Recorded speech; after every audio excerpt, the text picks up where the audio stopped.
மாணவர்கள், மீனவர்கள், தாய்மார்கள், பல்வேறு தரப்புகளின் கண்ணீரை துடைக்கின்ற கோரிக்கைகளான ஒரு 10 அம்ச கோரிக்கைகளை முன்வைத்து பேச்சுவார்த்தை குழுவுடன் வழங்கி எங்களில்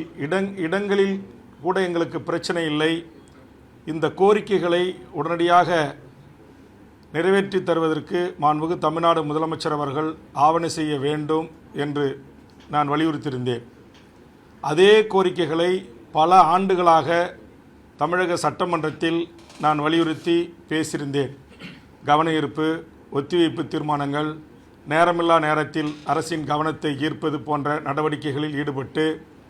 அந்த கோரிக்கைகளுக்கான அழுத்தம் தருகின்ற வகையில்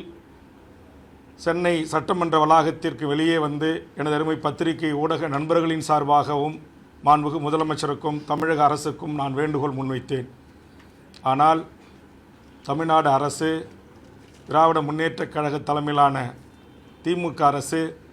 அந்த கோரிக்கைகளை குறித்து அவர்கள் சிறிதளவும் பொருள்படுத்தவில்லை.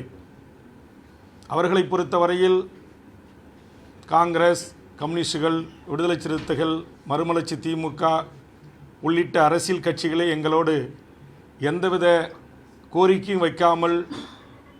தொகுதி உடன்பாடோடு கூட்டணி அமைகின்ற போது நீங்கள் ஒரு சட்டமன்ற உறுப்பினராக இருந்து கொண்டு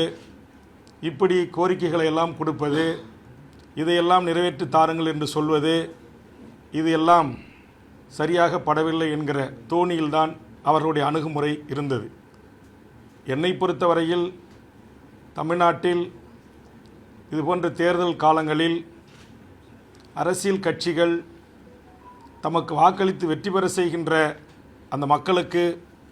ஏதாவது ஒரு நன்மை பயக்கக்கூடிய வகையில்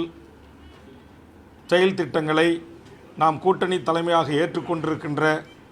அரசியல் கட்சியிடம் வலியுறுத்தி அதை நடைமுறைப்படுத்துகின்ற போதுதான்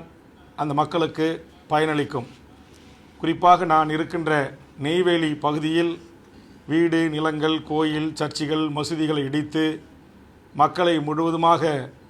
அங்கொன்றும் இங்கொன்றுமாக சிதறவிட்டு